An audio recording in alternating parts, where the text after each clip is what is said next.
The Corporate Escape. Jessica Reed stared out the charter bus window as Douglas fir trees blurred past in endless succession. The company retreat had seemed like a good idea 3 weeks ago when she'd received the invitation, a chance to network with senior leadership at Pinnacle Innovations, maybe even catch the attention of someone who could advance her stagnating career. Now, trapped on a bus with 40 executives all pretending to be excited about trust falls and team-building exercises, she was having serious doubts. Rachel Torres sat beside her, scrolling through her phone despite the spotty signal. 3 days without real Wi-Fi? Rachel muttered. This is either going to be incredibly peaceful or absolutely torturous. I'm voting for torturous, Jessica replied, watching as Marcus Holloway, the company's enigmatic CEO, boarded the bus last. He moved with quiet confidence, nodding to various employees, but maintaining the slight distance that made him simultaneously respected and unknowable. At 38, he'd transformed Pinnacle from a struggling tech startup into a major player in sustainable energy solutions. He was also intensely private, rarely appearing at company social events. The retreat center materialized through the trees like something from a nature documentary, all exposed timber beams and floor-to-ceiling windows showcasing the mountain vista. Cascade Peak loomed in the background, its snow-capped summit catching the afternoon light. "Welcome to 3 days of mandatory fun," Rachel whispered as they filed off the bus. The first afternoon was exactly as soul-crushing as Jessica had anticipated.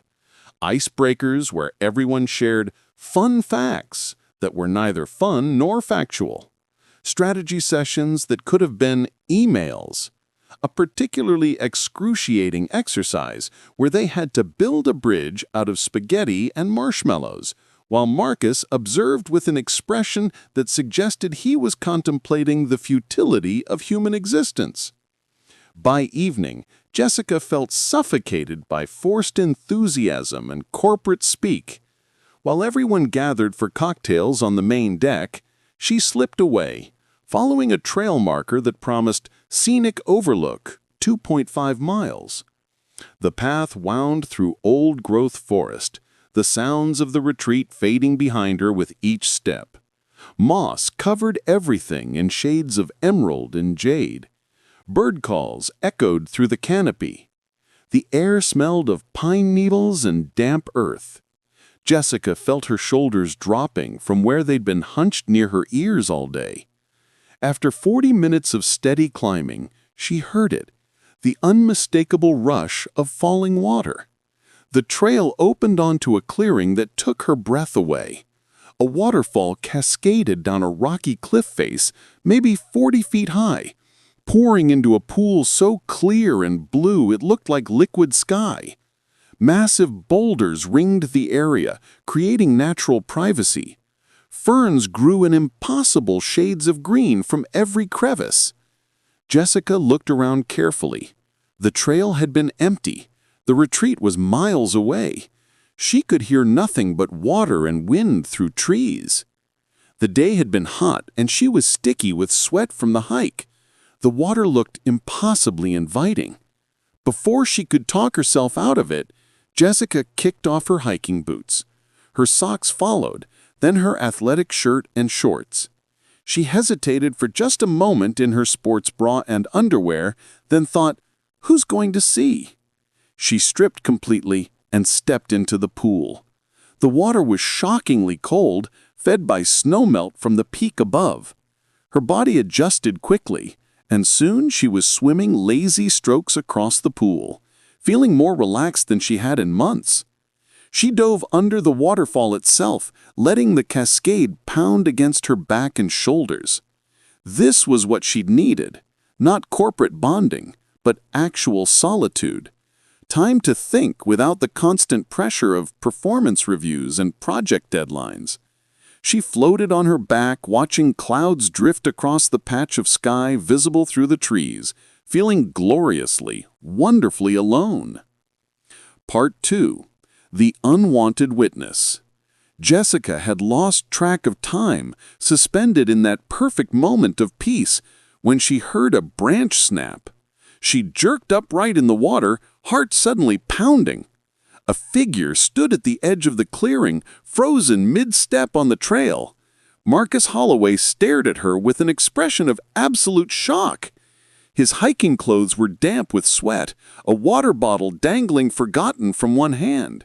For 3 eternal seconds, neither of them moved.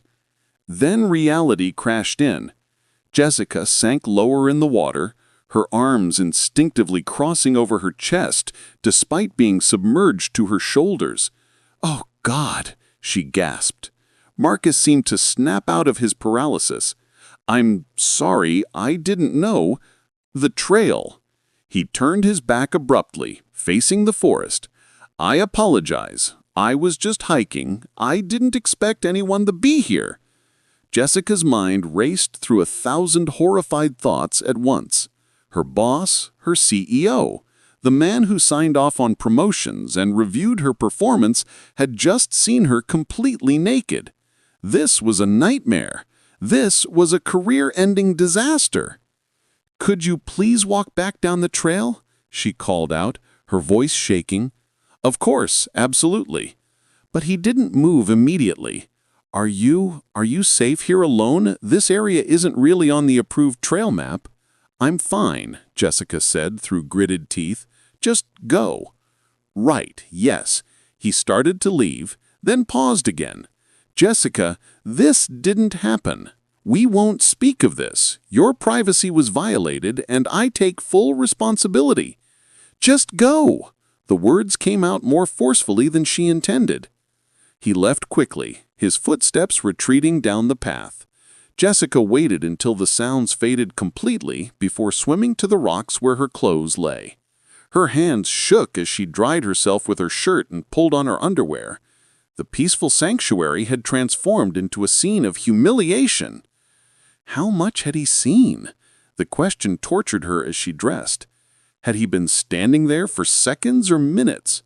What had he thought? More importantly, how could he ever face him again in a meeting? Jessica sat on a boulder, trying to steady her breathing. This was bad, really bad. Not just because of the embarrassment, but because of the implications. Office rumors are vicious. If anyone found out that Marcus had seen her naked, even accidentally, even innocently, it would destroy her credibility. People would assume things. They'd say she was trying to seduce her way up the corporate ladder. She needed to get back to the retreat and pretend this never happened. Jessica started down the trail, her earlier peace completely shattered.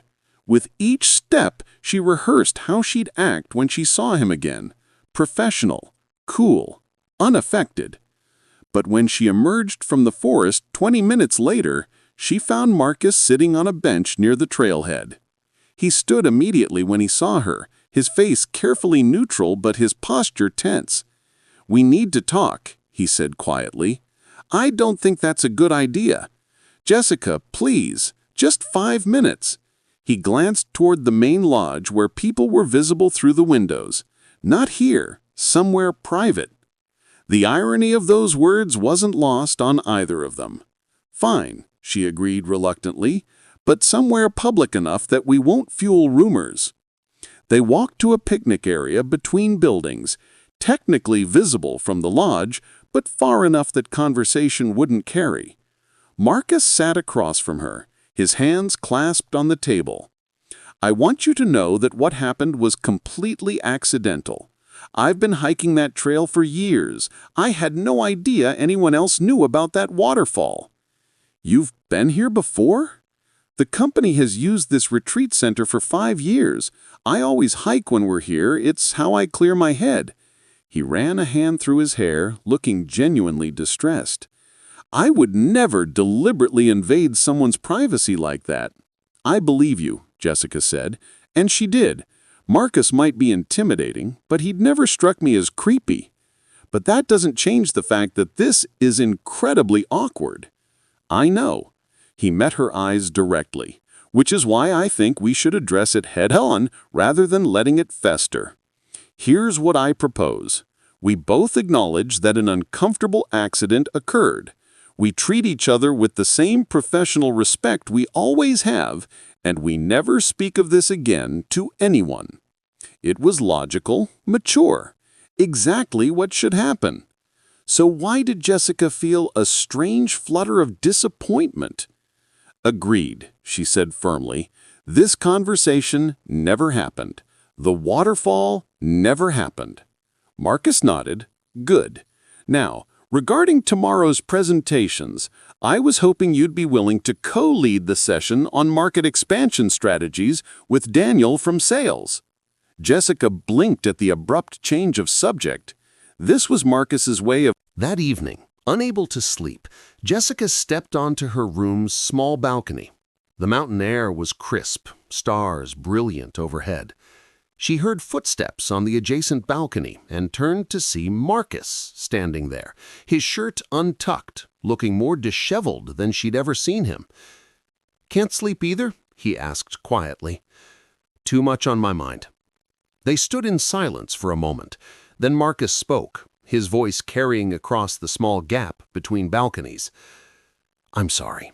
This is my fault. I should have been more careful about optics when I asked you to co-present. You were giving me a professional opportunity based on merit." "I was, but Daniel's right. Perception matters." He gripped the railing. "I don't want your career damaged because of an innocent accident." "Then we do exactly what we agreed," Jessica said firmly. "We treat it like it never happened and maintain appropriate professional distance." "Right, professional distance." He said it like the words tasted bitter. "That's the smart thing to do." Jessica knew she should go inside, end this conversation, maintain that distance. Instead, she found herself asking, "Do you regret it? The waterfall?" The question hung between them in the darkness.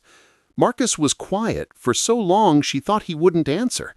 Finally, "I regret putting you in an uncomfortable position. But no, I don't regret knowing that you exist outside of conference rooms and quarterly reports, that you're someone who hikes alone and swims in hidden waterfalls." He paused. "Does that make sense?" It made too much sense. It acknowledged what Jessica had been avoiding, that something had shifted between them in that clearing, something that went beyond embarrassment. "We can't do this," she whispered. "I know." Marcus straightened. "Good night, Jessica. See you at breakfast." He went inside, leaving her alone with the stars and a growing certainty that professional distance was going to be much harder than either of them anticipated.